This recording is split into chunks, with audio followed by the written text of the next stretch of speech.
Dalam kisah epik Mahabharata, terdapat hubungan yang syarat akan emosi antara Pandu, Raja Hastinapura, dan Kunti, putri dari Raja Kuntibhoja. Kunti, dengan kecantikannya yang menawan dan sifat yang baik hati, menjadikan dia sosok yang diimpikan banyak raja. Namun, nasibnya berbelok ketika dia dipilih menjadi istri Pandu, yang sebenarnya terjebak dalam kutukan akibat kesalahan masa lalu. Sejak pernikahan mereka, Kunti harus menghadapi tantangan besar. Pandu terjebak dalam kutukan yang mengharuskan dirinya untuk tidak menyentuh istrinya jika bukan bersiap akan kematian. Kunti, meski hatinya dipenuhi rasa sakit, tetap setia dan terus mendukung suaminya. Ia adalah sosok penguat yang berusaha mencari cara agar Pandu bisa memiliki keturunan. Dengan bimbingan dewa-dewa, Kunti akhirnya memanggil dewa-dewa untuk mendapatkan anak. Dalam sebuah ritual, ia memanggil Yudhistira, Bhima, dan Arjuna yang masing-masing lahir dari kekuatan Dewa Dharma, Dewa Angin, dan Dewa Indra. Kelahiran para pangeran ini memberikan harapan baru bagi Pandu yang ingin melanjutkan garis keturunan. Di satu sisi, Kunti merasa seperti terjebak antara cinta untuk suaminya dan tanggung jawab sebagai ibu. Namun, cinta antara Pandu dan Kunti tidak terputus. Seiring waktu, Kunti semakin menyadari betapa besarnya pengorbanan suaminya. Pandu meski memiliki kutukan, tetap berusaha menjadi pemimpin yang bijaksana dan penyayang. Ia menghargai Kunti dan menjadikannya ibu yang mulia bagi anak-anak mereka. Dalam ikatan ini, keduanya menjalani hidup penuh makna meskipun dibayangi oleh tragedi. Di akhir kisah, ketika Pandu jatuh sakit dan menyadari bahwa hidupnya tidak akan lama lagi, Kunti berusaha menghiburnya. Dia bercerita tentang keinginan untuk melindungi anak-anak mereka dan melanjutkan warisan Pandu. Disinilah cinta sejati antara Kunti dan Pandu nyata, terwujud dalam tekad mereka untuk menjaga masa depan keluarga. Kisah cinta Pandu dan Kunti menjadi salah satu kisah tersentuh dalam epik Mahabharata, mengajarkan kita tentang pengorbanan, cinta yang tulus, dan kekuatan dalam menghadapi tantangan. Meski dipenuhi air mata dan kesedihan, hubungan mereka mencerminkan bahwa cinta dapat tetap teguh, bahkan dalam ujian waktu dan takdir. Lantas, bagaimana kisah cinta Pandu dan Kunti? Dewi Kunti, sanat yang telah pergi ke rimba, melangkah penuh semangat menghampiri sayembara yang digelar oleh Raja Prabu Kuntibhoja. Di tengah keramaian, jelas terlihat cahaya bintang malam bersinar indah, memberikan cahaya petunjuk pada setiap hati yang hadir. Rangkaian pria berani berbaris, bertekad untuk memikat hati sang putri. Namun, si cantik Kunti sudah memiliki cita-cita yang terpendam dalam larinya, menjadikan sayembara ini sebagai kesempatan untuk menemukan sosok yang benar-benar ia dambakan. Di balik hiruk-pikuknya sayembara, mengintip sosok Pandu, pangeran penuh karisma yang dianggap sebagai harapan bangsa. Menghadapi deretan pesaing, dia menyadari bahwa ini adalah lebih dari sekadar perlombaan. Bukanlah juara yang dicari, melainkan cinta sejati yang bisa memahami dan membimbingnya. Dalam pandangannya, Kunti adalah bintang yang bersinar di gelap malam, memandu langkahnya dan harapan untuk merajut kisah cinta abadi. Saat sayembara dimulai, satu persatu peserta menunjukkan keberanian dan keterampilan mereka. Namun, tidak ada satu pun yang mampu menggoyahkan tekad Pandu. Dengan keberanian yang membara, dia mampu meluncurkan panah dengan ketepatan yang tiada tara, hingga semua peserta terdiam kagum. Dalam hati Kunti, rasa kagum ini tumbuh menjadi benih cinta yang tak terduga, mengubah arah takdirnya. Ketika sudah waktunya Kunti memberikan keputusan, jantung semua peserta berdebar keras. Berbicara langsung kepada peserta, Kunti mengungkapkan kesan mendalam atas jiwa dan semangat juang Pandu. Di momen magis itu, terjalinlah jalinan nasib yang telah ditakdirkan. Pandu, yang selalu tertunduk rendah, diangkat sebagai pemenang sejati oleh Dewi Hati ini.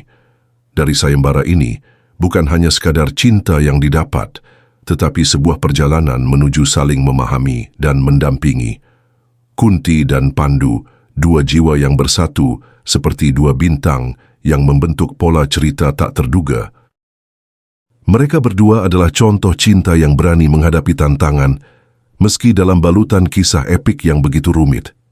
Dengan harapan yang baru, Kunti melihat masa depan penuh cahaya. Cinta mereka menjadi lambang untuk memperlihatkan bahwa keinginan sejati tidak hanya diukur dari kemenangan, tetapi dari kesetiaan dan pemahaman yang dihadirkan dalam setiap langkah perjalanan mereka. Bersama, mereka siap menghadapi segala petaka dan mengukir sejarah cinta yang abadi. Dan inilah asal-usul Dewi Kunti. Kunti dalam wiracerita Mahabharata adalah putri kandung Surasena, Raja Wangsa Yadawa, dan diangkat sebagai putri oleh Kunti Bhoja. Ia merupakan saudara Basudewa, ayah dari Baladewa, Kresna, dan Subadra. Ia juga merupakan ibu kandung Yudhistira, Werkodara, atau yang sering disebut Bima, dan Arjuna, dan juga adalah istri pertama Pandu yang sah.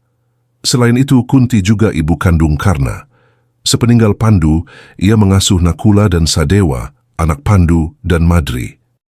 Seusai Bharata Yuddha, perang besar keluarga Bharata, ia dan iparnya Dhritarashtra, Gandhari, dan Widura pergi bertapa sampai akhir hayatnya. Ayah Kunti adalah Raja Surasena dari Wangsa Yadawa, dan saat bayi ia diberi nama Pritha. Ia merupakan adik Basudewa, ayah Kresna. Kemudian ia diadopsi oleh Raja Kunti Bhoja yang tidak memiliki anak, dan semenjak itu ia diberi nama Kunti. Pada saat Kunti masih muda, ia diberi sebuah mantra sakti oleh Resi Durwasa agar mampu memanggil dewa-dewi sesuai dengan yang dikehendakinya. Pada suatu hari Kunti ingin mencoba anugerah tersebut dan memanggil salah satu dewa yaitu Surya. Surya yang merasa terpanggil bertanya kepada Kunti apa yang diinginkannya.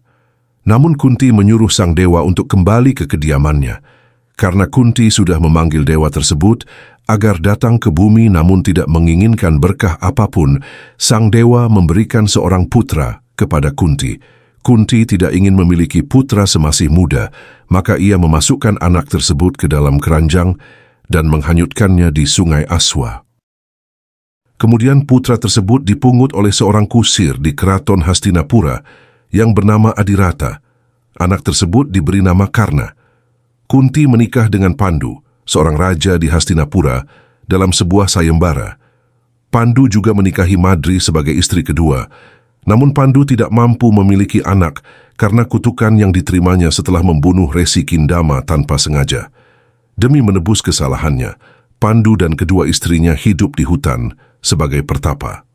Di sana, Kunti mengeluarkan mantra rahasianya. Ia memanggil 3 dewa dan meminta 3 putra dari mereka.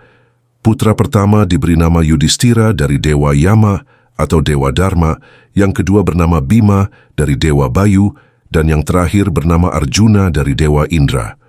Demi menjaga perasaan istri kedua Pandu, maka Kunti mengajarkan mantra tersebut kepada Madri.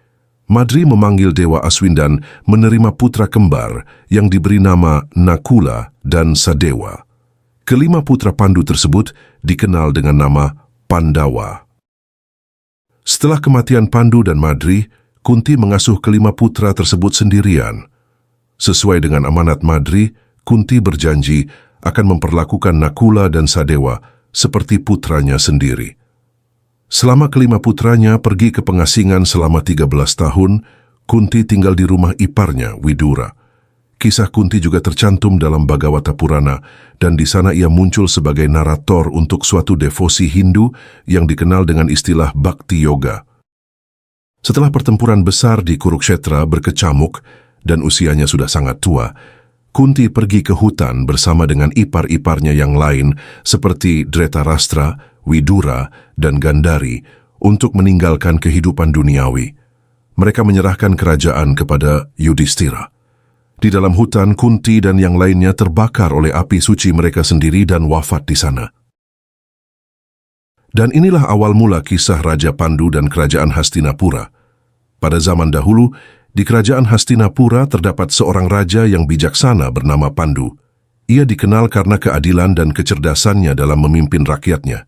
Dengan segala kehormatan, Pandu berhasil membawa kemakmuran bagi Hastinapura, tempat di mana keadilan dan kebijaksanaan bertahta.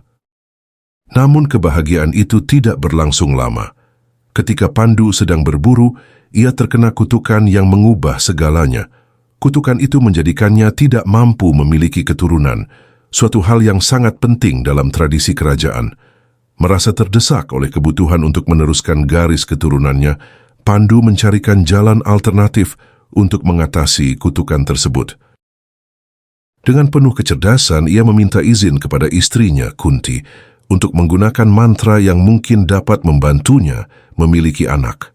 Kunti, yang memiliki kekuatan magis, disebutkan dapat memanggil dewa-dewa untuk meminta keturunan. Dalam situasi penuh harapan ini, Pandu bersikukuh memprovokasi keadaan dengan rencananya, menyaksikan masing-masing putra dewa lahir dari ibunya. Dari benih yang ditanam Kunti, lahir 3 pangeran yang gagah, Yudhishthira, Bhima, dan Arjuna.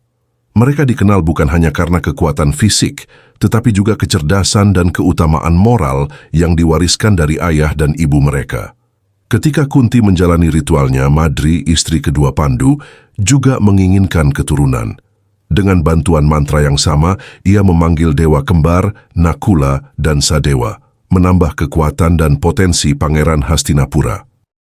Kehadiran 5 pangeran ini membawa harapan baru bagi kerajaan, tetapi juga menimbulkan ketegangan. Munculnya Pandu dan keturunannya menjadi titik balik, menghadirkan rivalitas yang dinamis dengan pihak Kauravas yang merupakan keturunan Dhritarashtra. Meskipun berkendara pada jalur takdirnya, Masehi persaingan itu tidak hanya mengubah kehidupan mereka, tetapi juga membentuk sejarah Hastinapura.